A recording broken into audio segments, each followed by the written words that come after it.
Today, what I want to do is I want to show you how to get up on top of your financial house. I want you to get up on top of your financial house and be standing up there. It's going to take you a few years. It's not going to be quick. If you're looking for get rich quick, you're in the wrong room. And how do you get up on top of the house? In Tennessee, if we want to get up on top of the house, we use this thing called a ladder. And ladders have steps. And they have rules about the steps. If you get up the ladder and it starts moving, if you're over 16, you come back down. And you steady the ladder and you do it again. You repeat the steps. But you take the steps slow and gradual. You don't skip steps. Because otherwise you'd be hanging upside down with your leg broke. Your neighbor would be laughing at you. No step skipping. Be willing to come back down to solid ground and repeat the process. These are the rules of using a ladder. Around our place, we call these ladders, these steps, baby steps. And you don't do baby step 4 until you've done baby step 1. There's a process here. And there's a reason, because you have to lay a solid foundation. If you're going to build a house, you don't bring the trim carpenter in and start tacking up the crown mold if you hadn't done the drywall and built the house on top of the foundation. You start with the foundation and you build up from there. Baby step 1, we're going to start with, before we do anything else, $1,000 baby starter emergency fund. It's only $1,000, and I want you to get $1,000 as fast as you possibly can to start that. So that's not your emergency fund, that's your starter emergency fund. I want you to get 10 Benjamin Franklins, baby, right quick, right now, fast. This is the easiest baby step because it's only $1,000. And it's the one you'll do the fastest in most cases. This is the hardest baby step because this is the point you decide, am I really going to change my life? Am I really going to buy into this stuff? Am I really going to do something that other people are doing? Am I really going to engage this process? Or am I going to keep doing it, slopping it up the way I've been doing it? I'm going to get serious. I'm going to get focused. This thing is going to change. Because, you know, here's the problem. We don't like change. Human beings don't like change. We tend to do the same thing over and over and over again. Some people work in a job that they've been with 15 years and they hate every day of it, and the only reason they don't change is because they don't like change. Even if we're doing things and they're not working for us, we defend it. We protect and fight for our right to be stupid. We get stuck in our stuff, don't we? We're like a toddler sitting in a poopy diaper. Yeah, I know it smells bad, but it's warm and it's mine. We don't like change. Let me tell you, if you're going to win in this life, you have to learn to embrace change, because the only thing that never changes is we're going to change. Change is a way of life. Embrace it. And you got to embrace it with changing and doing some new stuff with your money. Start with $1,000 in the bank. You got to learn to save money, because nobody does it. Everybody talks about it. Everybody looks at it and goes, uh-huh. And nobody does it. We're walking around with no money, the richest country the world has ever known, and all the money leaves your house every month. You have to make this a philosophical process, a theological process, a spiritual and emotional, a relational and a mathematical process. I'm saving money. I'm sick of being broke. I've been doing budgets for 20 years. I do know about. I know it's tough. I know it's hard. So's being broke. So what we're starting here is the first step of savings. It's the emergency fund.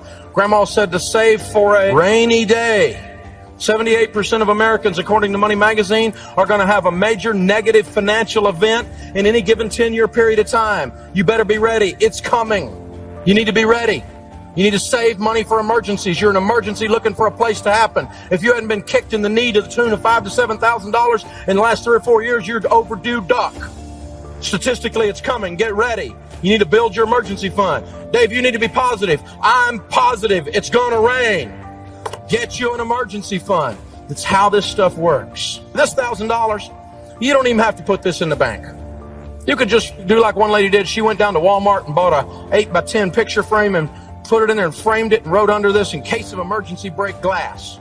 You don't want to keep it in the underwear drawer because the pizza man will get it. You got to keep it where you can't get to it too easy, but where you can get to it if you need it. Get that $1,000 set aside. Get that minimum baby step, that beginner starter emergency fund ready to go.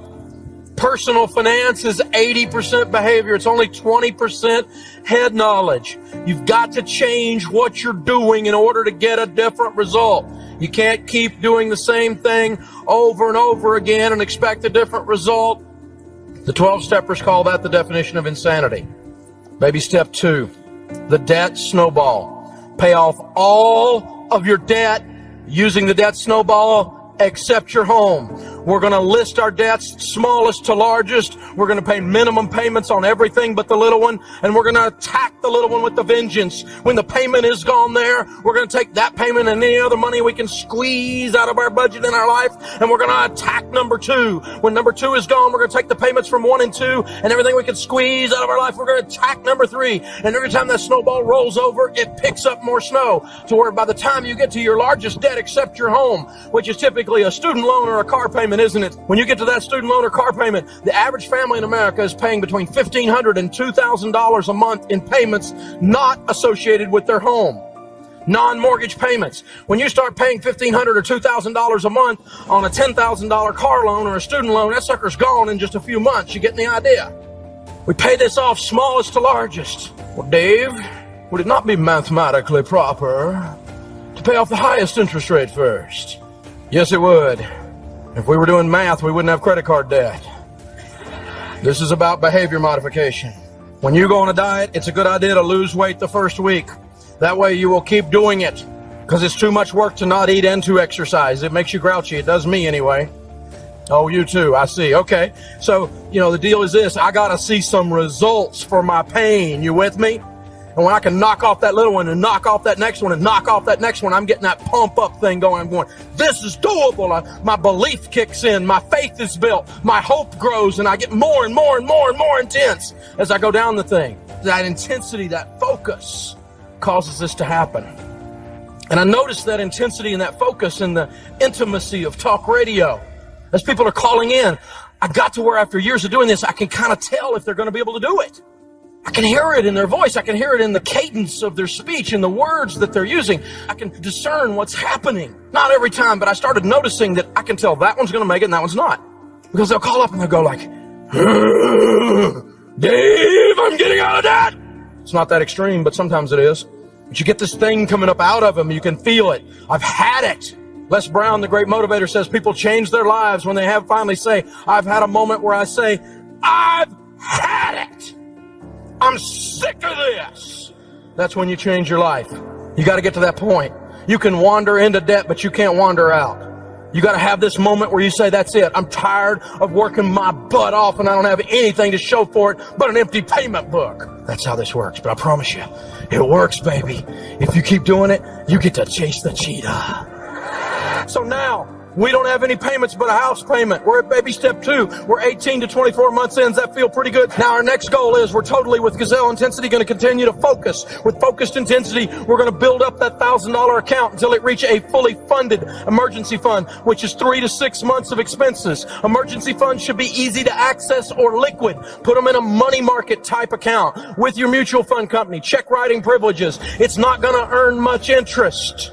And I want you to put 3 to 6 months of expenses. Some of you, that'll be $10,000, $15,000, even $20,000 just sitting there, boring, but ready for life to happen. See, here's the deal. Your emergency fund, the problem we get is we get mixed up about it. It is not an investment. Your emergency fund is insurance. Here's the difference. Investments are money that make you money. Insurance costs you money to protect your money that is making you money. You buy insurance to protect your house, to protect your health. You buy insurance to replace your life and the money you make if something happens to you, called life insurance. Insurance is an expense that protects assets. Your emergency fund is not an asset. It technically is in accounting terms, but you don't need to look at it that way. In other words, if it earns a little interest, that's just good. But it's not there to earn interest. It's there to protect your 401k. Because if you have to dip into your 401k because you didn't have an emergency fund and the government takes half of it in penalties and taxes, that's what's known as stupid. Because you didn't have an emergency fund. I never had an emergency fund any time in my life when I was a millionaire doing the real estate stuff. I didn't have any money saved. Everything went back into the deal. Everything we spent, everything we consumed. No money, no liquidity, no cash. And that's one of the reasons I went down. Because I had no wiggle room. And that's what this is. It puts a pad between you and Murphy. You know who Murphy is. If it can go wrong, it will. And let me tell you what, you don't have an emergency fund, Murphy will move in your spare bedroom and bring his 3 cousins, broke, desperate, and stupid. And your life will look like a country song. That's how this deal happens. So you don't put it in a CD, a certificate of depression, because if you cash that out early, they charge you a penalty. That's not liquid. That's not easy to access. So a simple money market account with something like your mutual fund company, and you put 3 to 6 months of expenses in there. Money market accounts are easily accessible. Men say things about the emergency fund like it's boring, it's not sophisticated enough. Dave, you want me to take $20,000 and let it sit there and make only 3 or 4%? Dave, I could do a lot better with that. I could do a BBD, a bigger, better deal. I got this game plan. I got this shot. I get this. My wife says I'm scheming and scamming when I do that kind of stuff. And guys are always trying to do this. Very few women do this stuff. See, women, on the other hand, say things like it's the most important key to our financial plan. Guys, if you want to make one of the best investments you'll ever make in your life, she's wired by God naturally to be smarter than you on this subject. Her nature takes her to the place to be calm and secure in this area. This emergency fund causes her to relax in a place you don't even have. When you do the investment and the work and the budgeting to participate in the process and this emergency fund is put in place, she'll relax and she'll look at you through a different set of eyes. This is one of 2 things I'm going to tell you today for those of you that are married or ever want to be married that will revolutionize your marriage, because she will feel completely different at that point. Not because she's weaker, because on money things a lot of times ladies are actually stronger, but because on this subject that's how she's wired. And she'll look at you in a different way when that emergency fund's in place. It's an investment in your marriage. An emergency fund turns a crisis into an inconvenience. If your transmission goes out and it's $2,700 to fix it and you have $15,000, you go, dadgum, the transmission went out. That's a pain. Transmission goes out and you are broke, you go, oh God, the world's coming to an end! It changes your whole life. The drama starts to leave your life when you have this emergency fund stuff in place. It is absolutely powerful. That is baby step 3.